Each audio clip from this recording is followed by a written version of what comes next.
4 जनवरी 2026 सुबह के 6 बजे ग्रेटर नोएडा के गवर्नमेंट हॉस्पिटल की इमरजेंसी में एक साउथ कोरियन आदमी को लाया जाता है। उसकी चेस्ट पर मल्टीपल घाव थे। ये डॉक्टर देखते ही उसे डेड डिक्लेयर कर देते हैं। लेकिन सवाल यह नहीं है कि वो मरा कैसे, सवाल यह है कि उसे किसने मारा।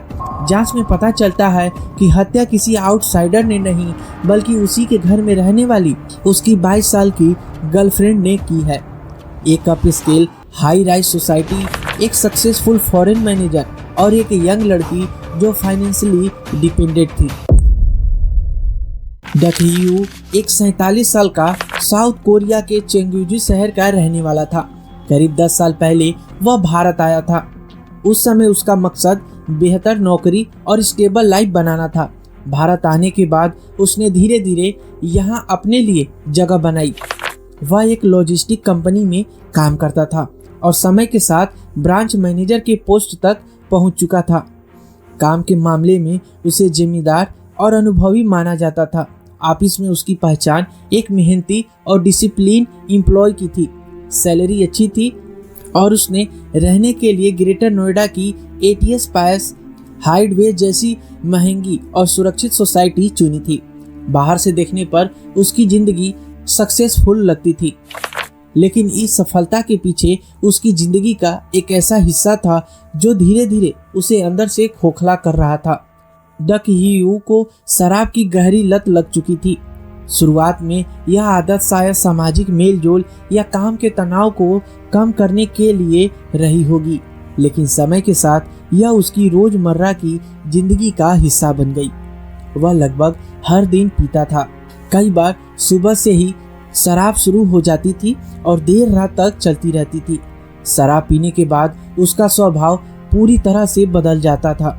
नॉर्मल हालात में डक हीयू शांत और गंभीर इंसान था, लेकिन शराब के असर में वह गुस्सैल और चिड़चिड़ा हो जाता था। उसकी आवाज़ तेज हो जाती थी, बात बात पर झुंझलाहट दिखने लगती थी और कई बार वह सामने वालों को ह्यूमिलिटेट करने लगता था।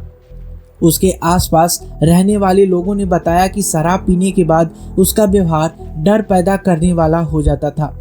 यह गुस्सा धीरे धीरे शब्दों से आगे बढ़कर हाथ उठाने तक पहुंच जाता था।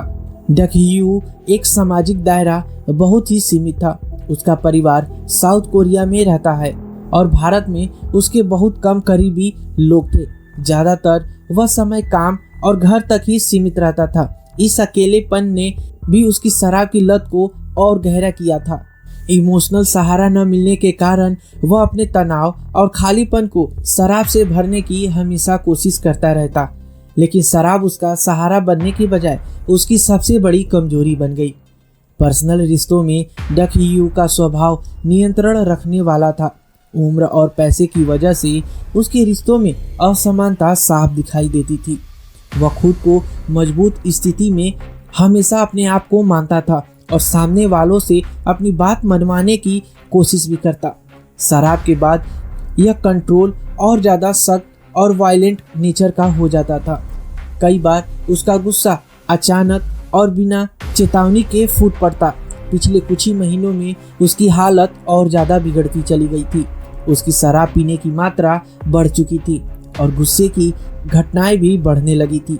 लोग जो उसे रोज देखते थे उन्होंने साफ महसूस किया कि वह अंदर से टूटता जा रहा था। भारत की सफलता और अंदर की खालीपन के बीच का फर्क लगातार बढ़ता जा रहा था। डक हीयू की कहानी यह दिखाती है कि केवल अच्छी नौकरी और पैसा किसी इंसान को बैलेंस नहीं बनाते। जब मानसिक परेशानी, अकेलापन और शराब की लत एक साथ जुड़ जाते हैं तो एक पढ़ा लिखा और एक सफल इंसान भी धीरे धीरे खुद के लिए और दूसरों के लिए खतरा बन सकता है। साउथ कोरिया से भारत तक का उसका 10 साल का सफर जो मेहनत और उम्मीदों से शुरू हुआ था, अंत में कंट्रोल खोने और गलत फैसले की वजह से सब खत्म हो गया। डक हीयू और लुंजियाना की पहली मुलाकात गुरुग्राम के एक पब में हुई थी। यह करीब 2 साल पहले की बात है। उस समय यह पब यूथ और कामकाजी लोगों के बीच काफ़ी पॉपुलर था। अलग अलग जगहों से आए लोग वहां पार्टी और शराब के लिए आते थे। डक हीयू उस पब में अक्सर आता था। वह शराब पीने का आदी था और ज़्यादातर समय ऐसी ही जगह पर बिताया करता था। वहीं लुंजियाना पहली बार नहीं लेकिन कभी कभी ही ऐसे पब में जाती थी। वह उस समय नई जगह, नई माहौल और नई जिंदगी को समझने की अभी कोशिश कर रही थी। उसी पब में दोनों की नज़र एक दूसरे पर पड़ी। पहले हल्की बातचीत हुई, बस नॉर्मल परिचय था। डक हियू लुंजियाना से उम्र में काफ़ी बड़ा था, शांत दिखता था और सेल्फ कॉन्फिडेंस से भरा हुआ लगता था। लुंजियाना को वह एक सुलझा हुआ और सुरक्षित इंसान लगा। उस रात के बाद दोनों के बीच बातचीत शुरू हुई। पहले फ़ोन कॉल, फिर मिलने का सिलसिला। डक हियू धीरे धीरे लुंजियाना की मदद करने लगा। खर्चों में रहने को लेकर रोज़मर्रा की चीज़ों में लुंजियाना को लगा कि उसे एक सहारा मिल गया है। यहीं से उनका रिश्ता आगे बढ़ा। कुछ ही महीनों में दोनों ने खुद को एक दूसरे के करीब महसूस किया और साथ रिलेशनशिप में रहने का फैसला किया। बाद में ये लोग ग्रेटर नोएडा के एक फ्लैट में रहने लगे। लेकिन जिस पब में यह रिश्ता शुरू हुआ था, वहीं से शराब भी इस रिश्ते का हिस्सा भी बन चुकी थी।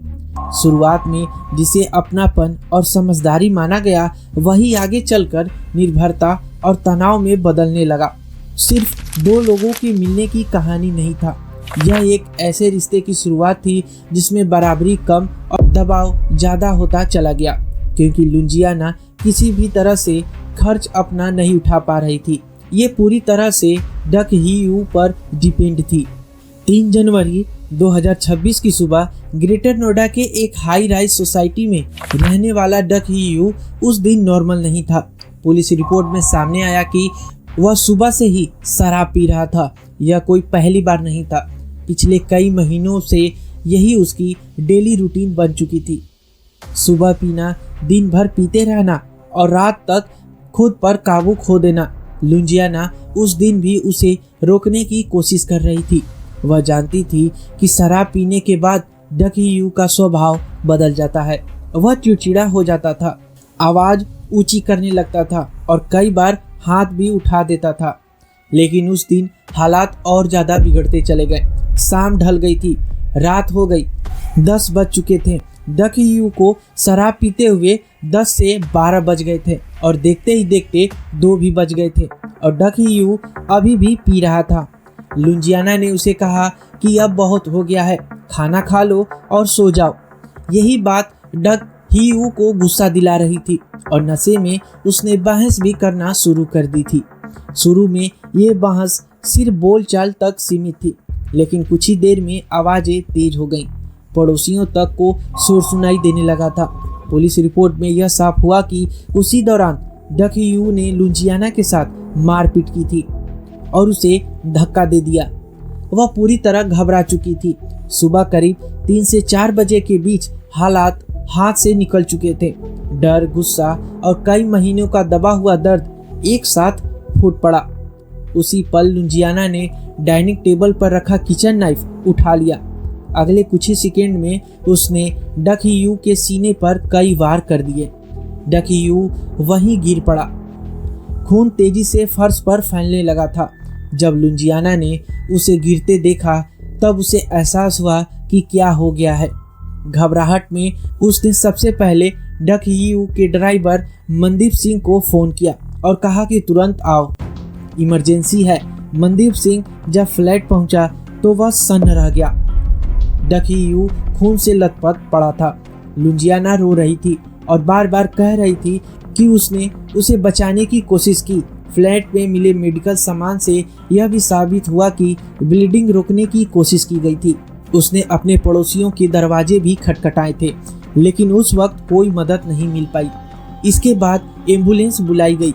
डक हियू को तुरंत government institute of medical science hospital greater Noida ले जाया गया।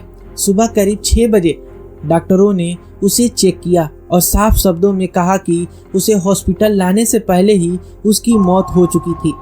उसे डॉक्टरों ने finally dead on arrival declare कर दिया था। हॉस्पिटल ने तुरंत नॉलेज पार्क पुलिस स्टेशन को कॉल करके तुरंत इन्फॉर्म किया गया। पुलिस टीम मौके पर पहुंची। फ्लैट को सील किया गया। खून के निशान, किचन नाइफ, मेडिकल किट और बाकी एविडेंस को इकट्ठा किए गए। ड्राइवर मनदीप सिंह का बयान दर्ज किया गया। लेकिन इसी बीच एक बात पुलिस को चौंकाने वाली लगी। लुंजियाना हॉस्पिटल से चुपचाप निकल चुकी थी, बिना किसी को बताए। यह बात पुलिस के लिए शक की वजह बनी। उसी दिन उसे हिरासत में लिया गया। पूछताछ में लुंजियाना ने बताया कि उसने डर के कारण ऐसा किया। उसका कहना था कि डकलियो लगातार शराब पीता था, गुस्सा करता था और उस रात उसने बुरी तरह मारा था। उसने कहा कि उसका इरादा किसी की जान लेने का नहीं था, वह सिर्फ खुद को बचाना चाहती थी और ये अपने सेल्फ डिफेंस में ऐसा किया था। पुलिस ने मामला दर्ज कर लिया है। डक हियू का पोस्टमार्टम कराया गया है। एविडेंस के बेसिस पर आगे की जांच शुरू हुई है। यह तय करना अब कानून के हाथ में था कि यह मामला सेल्फ डिफेंस का है या फिर हद से ज्यादा हिंसा का। यह केस सिर्फ एक रात की लड़ाई नहीं थी, यह महीनों की शराब, डर, डिपेंडेंस और असमान रिश्ते का नतीजा था। एक ऐसा रिश्ता जो बाहर से नॉर्मल दिखता था लेकिन अंदर से टूट चुका था। ऐसे ही हमने एक और वीडियो बनाई है जो आप यहाँ पर क्लिक करके देख सकते हैं। मिलते हैं एक नई वीडियो के साथ और एक नए केस के साथ। बाय।